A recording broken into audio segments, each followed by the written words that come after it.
주님께서 오늘 말씀 가운데 말씀하실 줄로 믿습니다. 옆 사람 보시면서 한번 이렇게 선포해 주시겠습니까? 주님께서 말씀하십니다. 아멘, 아멘. 네, 신약 시대에는 여러 종파가 있었습니다. 사두개파, 에세네파, 바리새파 등 여러 종파들이 존재했습니다. 사두개인은 부활을 믿지 않는 현실주의자들이었고요. 에세네파는 동굴에 살면서 다시 오실 메시아를 기다리는 순정파들이었습니다. 또한 바리새파는 정통 유대인으로 율법대로 살아가는 사람들이었습니다. 당시에 이러한 각 종파들은 기도문을 만들어서 자신의 정체성을 나타내곤 하였습니다.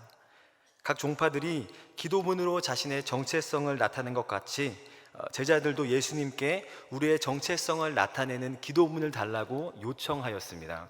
누가복음 11장 1절 요청하는 부분이 나오는데요, 함께 읽어보도록 하겠습니다. 시작. 예수께서 한 곳에서 기도하시고 마치심에 제자 중 하나가 여짜오되 주여, 요한이 자기 제자들에게 기도를 가르친 것과 같이 우리에게도 가르쳐 주옵소서. 네, 세례 요한이 자신의 공동체에게 기도를 가르쳐 준 것과 같이 또 사두개인과 에세네파와 바리새파가 자신의 정체성을 나타내는 기도문이 있는 것과 같이 우리 기독교인, 예수를 믿는 사람에게도 정체성을 나타내는 기도문을 달라라고 제자들이 예수님께 요청하고 간구합니다. 특별히 우리에게 가르쳐 주소서라는 이 부분을 원어로 보면요, 강력한 요구였다라는 것을 알 수 있습니다. 그러니까 이 제자들이 우리의 정체성, 우리 기독교인의 정체성을 나타내는 기도문을 강력하게 예수님께 요청하였던 것이죠. 그러자 예수님께서 우리에게 주신 기도문, 그것이 무엇이겠습니까? 주기도문입니다. 오늘 읽었던 주기도문입니다. 그러니 이 주기도문은 단순한 기도문이라고 할 수 없겠죠. 이것은 굉장히 중요한 것입니다. 왜냐하면 우리 기독교인의 정체성, 비전에 대해서 말하고 있는 것입니다. 말하고 있는 것이기 때문입니다. 특별히 이 주기도문이 너무나 중요하기 때문에 우리가 무엇을 하는 것이죠? 암송을 하는 것입니다. 너무나 중요한 이야기인 것이죠. 오늘 여러분과 나눌 내용은 이 중요한 주기도문의 서론에 해당하는 하늘에 계신 우리 아버지여, 이 부분을 여러분과 함께 나누려고 합니다. 이 부분을 통해서 큰 은혜를 받으시는 여러분이 되시기를 바랍니다. 먼저 오늘 본문 9절을 다시 한번 읽어보도록 하겠습니다. 읽겠습니다. 시작. 그러므로 너희는 이렇게 기도하라. 하늘에 계신 우리 아버지여, 이름이 거룩히 여김을 받으시오며. 네, 하늘에 계신 우리 아버지여를 먼저 들어가기 전에 예수님께서 이렇게 말씀하십니다. 그러므로 너희는 이렇게 기도하라 라고 예수님께서 말씀하십니다. 특별히 이렇게라는 단어의 원어를 보면요, 후토스라는 원어인데요, 뜻이 어떤 뜻이냐면 이러한 방식으로 라는 뜻입니다. 그러니까 예수님께서 하나님께 기도할 때, 우리가 하나님께 기도할 때 이러한 방식으로 기도하라 라고 말씀하신 것이죠. 우리의 방식과 우리의 방법이 아니라 하나님께서 또 예수님께서 말씀하신 이 방법으로 기도해야 그것 가운데 응답이 있다라고 말씀하신 것입니다. 여러분, 많은 기독교인이 여기서 먼저 문제가 발생되죠. 예수님께서는 분명히 이러한 방식, 이러한 방법으로 기도하라고 말씀하셨는데 많은 기독교인들이 자신의 방법, 자신의 방식대로 기도한다는 것입니다. 그러니까 우리 기도에 뭔가 능력이 일어나지 않고 뭔가 역사가 일어나지 않는 이유, 그것은 나의 방법과 나의 방식으로 기도하기 때문에 그렇다라는 것을 성경을 통해서 발견할 수 있는 것이죠. 첫 단추부터 뭔가 잘못 끼워진 것 아닌가, 이런 생각이 들게 됩니다. 오늘 이러한 방식에 대해서 깨닫는 시간이 되기를 바랍니다. 그리고 이러한 방식으로 하나님께 기도를 드려 응답을 받고 능력을 받는 귀한 시간 되기를 바랍니다. 네, 하늘에 계신 우리 아버지, 이제 본론으로 들어와서요, 이 부분에서 먼저 여러분과 나눌 부분은요, 아버지 이 부분입니다. 예수님께서는 하나님께 기도를 드릴 때 하나님을 아버지라 부르며 기도하라 라고 말씀하셨습니다. 바로 그리스도인의 정체성에 대해서 말씀하신 것이죠. 우리의 정체성이 무엇이죠? 하나님의 자녀입니다. 자녀가 아버지께 간구할 때, 무엇을 요구할 때 어떻게 요구할까요? 눈치 보면서 요구할까요? 당당하게 요구하죠. 제가 어릴 적에 저희 부모님께 무엇을 달라고 요구할 때 저는 당당하게 부모님께 요구했습니다. 왜일까요? 제가 부모님께 무엇을 드려서 제가 잘났기 때문에? 아니죠. 단 한 가지 이유로 제가 부모님께 당당하게 요구했던 것이죠. 그 이유는 제가 저희 부모님의 자녀이기 때문입니다. 우리가 하나님께 기도할 때, 하나님께 요구할 때, 무엇을 간구할 때 우리가 어떻게 간구하며 어떻게 기도해야 합니까? 당당하게 기도할 수 있다는 것입니다. 하나님의 자녀가 되었다는 것은 무엇을 의미할까요? 그것은 하나님께 기도할 때 마음껏 담대히 당당히 기도할 수 있다는 것입니다. 이것을 잘 나타내준 히브리서 말씀이 있습니다. 함께 읽어보도록 하겠습니다. 히브리서 4장 16절입니다. 시작. 그러므로 우리는 긍휼하심을 받고 때를 따라 돕는 은혜를 얻기 위하여 보좌 앞에 담대히 나아갈 것이다. 도움이 필요할 때마다, 은혜가 필요할 때마다 때를 따라 돕는 은혜를 얻기 위하여 우리는 어떻게 한다고요? 담대히 하나님께 나아갈 수 있다. 당당히 하나님께 나아갈 수 있다. 성경은 이야기합니다. 왜이죠? 우리가 하나님의 자녀이기 때문입니다. 우리가 하나님께 나아갈 명분이 없고, 때로는 삶 가운데 많은 죄악을 저질렀고, 때로는 넘어지고 쓰러져서 하나님께 나아갈 면목이 없을지라도 우리는 하나님께 담대히 나갈 수 있고 당당히 나갈 수 있습니다. 그 이유가 무엇입니까? 그것은 우리를 용서해 주시는 하나님 아버지가 바로 우리의 아버지가 되시기 때문입니다. 아버지 앞에 이 자녀가 어떻게 나아가는 것이죠? 당당히, 담대히 나아갈 수 있다라는 것입니다. 여러분, 기도할 때 우리가 어떻게 기도해야 될까요? 당당하게 기도하십시오. 담대히 요구하십시오. 하나님의 자녀로서 아버지 앞에 나아가십시오. 하나님은 하나님의 자녀의 기도를 외면하지 않으십니다. 응답해 주십니다. 또 한 가지, 하나님의 자녀된 특권에 대해서 성경은 이렇게 이야기하고 있습니다. 요한복음 1장 12절 말씀 같이 읽겠습니다. 시작. 영접하는 자, 곧 그 이름을 믿는 자들에게는 하나님의 자녀가 되는 권세를 주셨으니, 하나님을 영접하는 사람, 하나님을 믿는 사람, 하나님의 자녀가 되는 권세를 받았다라고 성경은 이야기합니다. 우리의 정체성은 하나님의 자녀가 되어 무엇을 받은 것이죠? 권세를 받은 사람들이라는 것입니다. 우리의 그것이 정체성입니다. 권세의 뜻이 무엇인가 제가 찾아보았더니 이런 뜻입니다. 상급 권위자로부터 공식적으로 허가받은 권위, 이것이 바로 권세입니다. 상급 권위자 누구죠? 우리 하나님으로부터 허가받은 권위가 있는 사람 누굽니까? 바로 우리 그리스도인입니다. 허가받은 권위를 받은 사람들이죠. 우리는 권위가 있는 사람들입니다. 여러분, 우리가 세상에 나가서 당당할 수 있는 이유 무엇일까요? 그것은 우리가 하나님으로부터 부여받은 권위와 권세가 있는 사람이기 때문입니다. 세상에 가진 것이 없어도, 좋은 집이 없어도, 좋은 차가 없어도, 우리가 성공하지 않았어도, 세상적인 지위가 높지 않아도 우리는 당당할 수 있습니다. 위축될 필요가 없습니다. 왜이죠? 우리는 하나님의 자녀로 권세가 있는 사람들이기 때문입니다. 하나님으로부터 부여받은 권위가 있는 사람이기 때문에 우리는 세상에 나가서도 위축되지 않고 당당할 수 있는 것입니다. 또한 기도할 때 어떠한 권세로 기도하는 것이죠? 하나님께서 주신 권위로 기도할 수 있다는 것입니다. 하나님께로부터 허가받은 권위로 사단에게 선포하는 것이죠. 예수 그리스도를 명하노니 사단아 물러가라, 우리는 선포할 수 있는 것입니다. 왜이죠? 하나님으로부터 부여받은 권세를 받은 사람이기 때문입니다. 그런데 많은 그리스도인들이 이 권세를 사용하지 않고 기도하는 것이죠. 자신이 어떠한 권세를 가진 사람인지, 어떤 권위를 가진 사람인지, 어떠한 정체성을 가진 사람인지 모르고 하나님께 기도합니다. 세상에 나가서도 위축되고 당당하게 살아가지 못하는 그리스도인들이 너무나 많습니다. 그 이유가 무엇일까요? 그것은 자신이 권세를 받은 사람인지 모르기 때문입니다. 여러분, 그러한 권세로 기도하시는 여러분이 되시길 바랍니다. 사단아 물러가라, 예수 그리스도 이름으로 선포한다. 사단아 물러가라. 여러분, 선포하는 기도를 하십시오. 하나님께서 여러분에게 권세를 허락해 주셨습니다. 또 한 가지, 하나님의 자녀된 특권에 대해서 성경은 이렇게 이야기합니다. 마태복음 6장 26절 30절 말씀 함께 읽어보겠습니다. 시작. 공중에 새를 몰아 심지도 않고 거두지도 않고 창고에 모아들이지도 아니하되 너희 하늘 아버지께서 기르시나니 너희는 이것들보다 귀하지 아니하냐. 오늘 있다가 내일 아궁이에 던져지는 들풀도 하나님이 이렇게 입히시거든.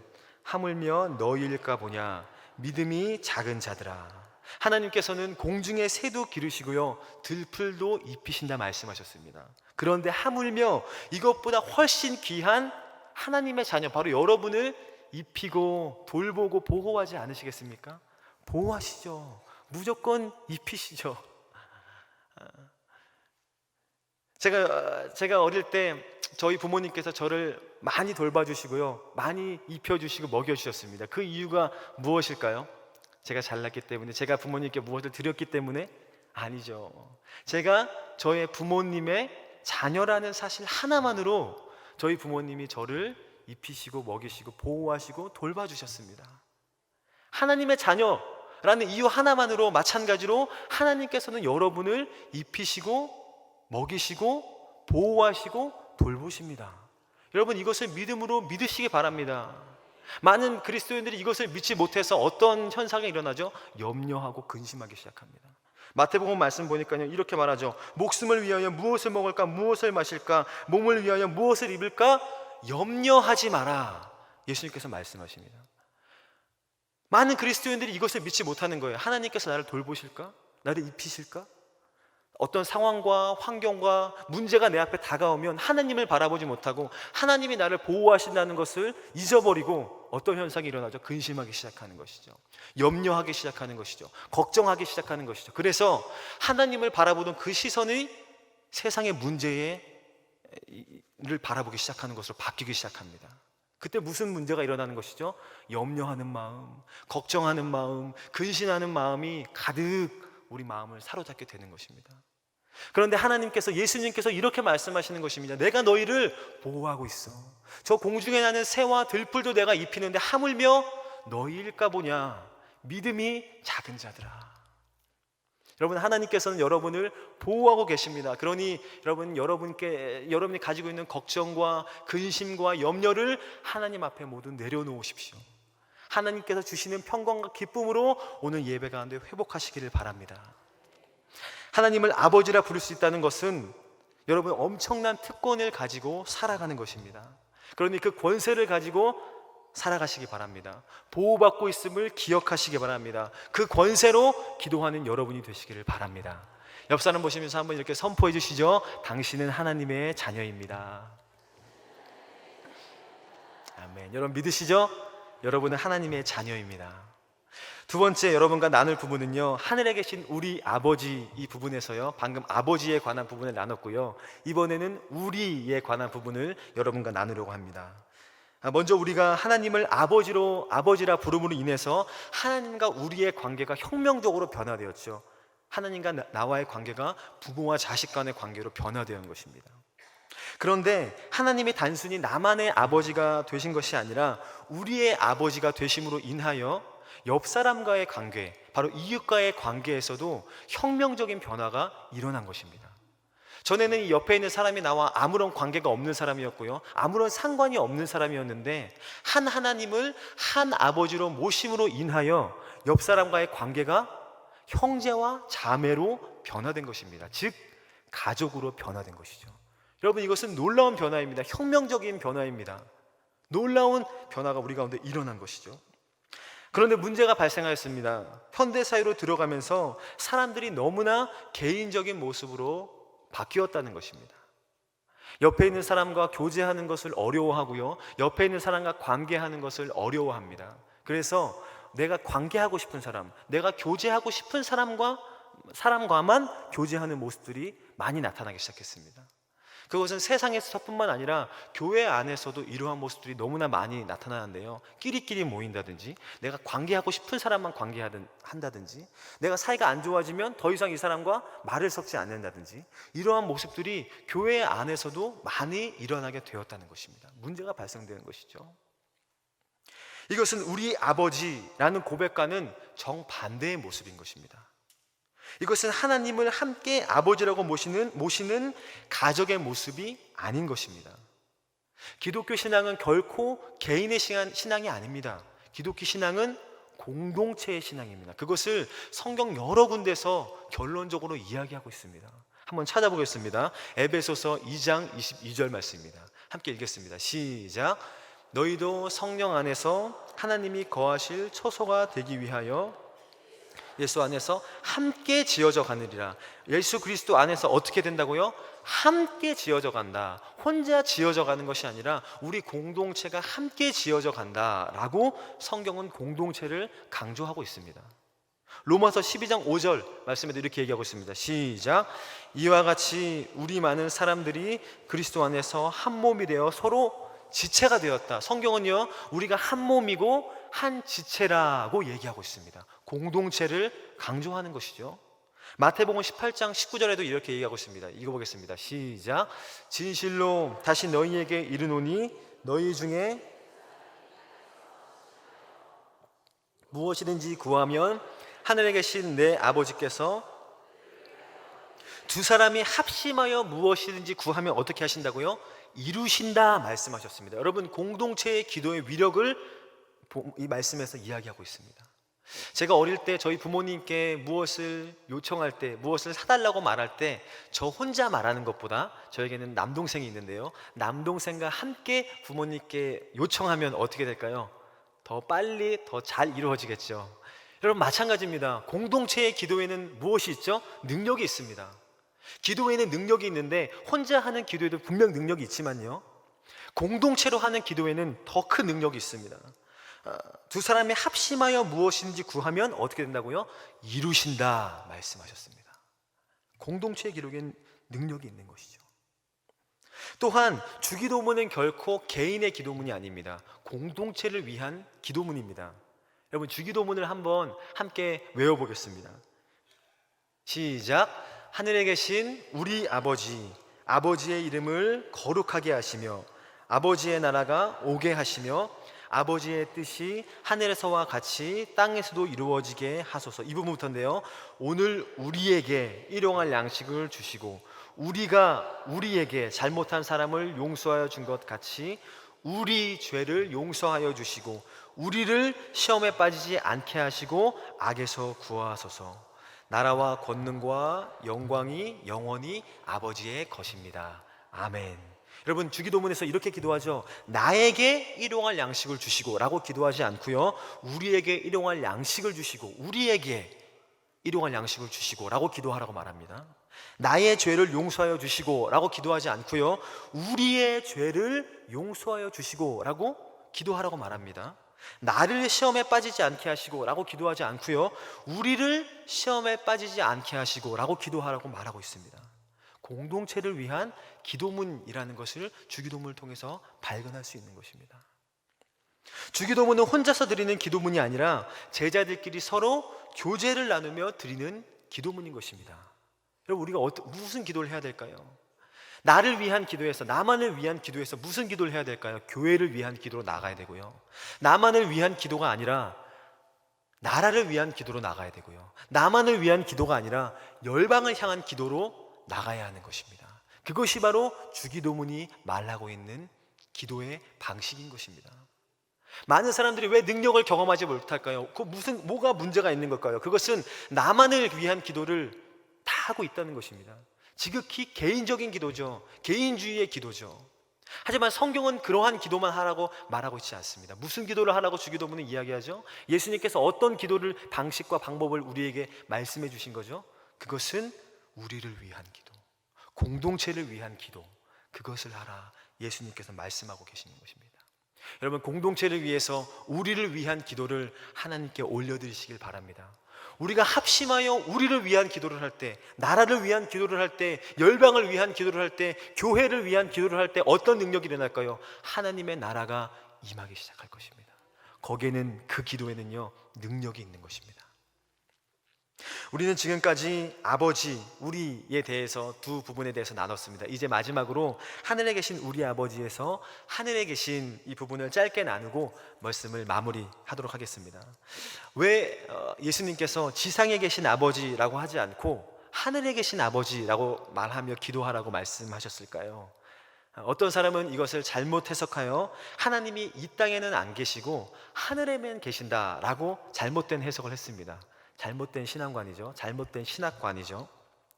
하늘에 계신이라는 말은 하나님은 우리와 다른 분임을 나타내기 위해서, 강조하기 위해서 이 단어를 쓰라고 말씀하신 것입니다. 신학적인 용어로 말하면요, 하나님의 초월성을 강조하기 위해서 하늘에 계신이라는 단어를 사용한 것이죠. 하나님의 속성에는 크게 두 가지가 있습니다. 공유적 속성과 비공유적 속성이 있습니다. 말은 조금 어려운데요, 설명을 들으면 쉽습니다.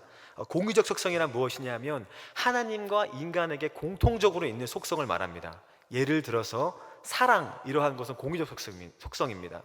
하나님은 사랑이시죠. 우리 인간에게도 사랑이 있죠. 둘 다 사랑이라는 속성이 있죠. 이러한 것을 공유적 속성이라고 말합니다. 자비, 하나님은 자비하시죠. 인간도 자비로울 수 있죠. 이러한 것을 공유적 속성이라고 이야기합니다. 의로움, 공의로움, 하나님은 의로우시죠. 공의로우시죠. 인간도 의롭고 공의로울 수 있죠. 이러한 것들을 공유적 속성이다 라고 이야기합니다.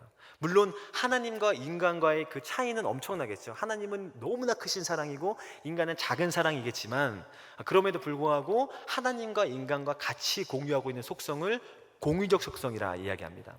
반대로 비공유적 속성은 어떤 것이냐면 하나님은 계시고 인간에게는 없는 것을 말합니다. 예를 들어 주권자 같은 것입니다. 하나님은 주권자시죠. 인간은 주권자가 아니죠. 이러한 것을 비공유적 속성이라 말합니다. 영원하심, 하나님은 영원하시죠. 인간은 영원하지 않죠. 이러한 것을 비공유적 속성이라 말합니다. 전능하심, 전지하심, 하나님은 모든 것을 할 수 있고 모든 것을 알고 계시죠. 인간은 모든 것을 할 수 없고 모든 것을 알고 있지 않죠. 이러한 것을 비공유적 속성이라고 말합니다. 오늘 본문에서 말하는 이 하늘에 계시는 무엇을 의미하냐면 비공유적 속성을 말하는 것입니다. 바로 하나님은 우리와 다른 존재이시며 너무나 위대하고 높은 존재이시며 주권자이시고 영원하시고 전능하시고 전지하신 분이다 라는 것을 의미하는 기도입니다. 하늘에 계신에는 이러한 내용들이 포함되어 있는 것입니다. 우리가 간구하는 분, 우리가 기도하는 분, 어떤 분이시죠? 주권자이신 분이십니다. 우리가 간구하는 분, 기도하는 분, 어떤 분이시죠? 전능하신 하나님이십니다. 우리가 간구하고 기도하는 분, 어떤 분이시죠? 전지하신 하나님이십니다. 여러분, 우리가 기도할 때 어떠한 마음으로 어떤 것을 믿고 기도하라 예수님께서 말씀하시는 거죠? 우리가 요구하는 분, 우리가 지금 기도하고 있는 그 대상은 우리와 같은 존재가 아니고 영원하신 분, 전지하신 분, 전능하신 분, 그 하나님께 믿음으로 나아가 기도하라 라는 것을 의미하는 것입니다. 많은 그리스도인들이 왜 능력 있는 기도를 하지 못할까요? 기도를 하면서도 믿지 못하는 것이죠. 이것이 이루어질까? 이것이 정말 내가 기도한 대로, 내가 바란 대로 이루어질까? 믿지 못하는 마음으로 기도하는 그리스도인들이 너무나 많다는 것입니다. 하지만 예수님께서는 이렇게 말씀하시죠. 그분은 하늘에 계신 바로 영원하신, 전능하신, 전지하신, 모든 것을 다스리고 통치하고 계신, 이 세상 모든 만물을 만드신 하나님이야. 너희가 기도하는 대상은 바로 그러한 분이야. 그것을 믿음으로 믿고 기도해라. 예수님께서 말씀하고 계신 것입니다. 여러분, 어떻게 기도하시겠습니까? 하나님께 어떠한 마음을 가지고 어떠한 믿음을 가지고 기도하시겠습니까? 하나님은 영원하신 분이십니다. 모든 것을 알고 계신 분이십니다. 우리의 문제까지도, 우리의 상황까지도, 우리의 환경까지도, 우리의 앞날과 우리의 미래와 우리의 모든 것을 하나님은 이미 다 알고 계십니다. 그 하나님께 여러분 기도하십시오. 그 하나님이 바로 여러분의 아버지가 되십니다. 이 세상 만물을 만드신 하나님께 여러분의 기도를 올려드리십시오. 우리의 아버지가 되신 하나님께 여러분의 기도를 올려드리십시오. 하나님은 절대로 여러분의 기도를 외면하지 않으십니다. 하나님은 응답해 주십니다. 기도하겠습니다.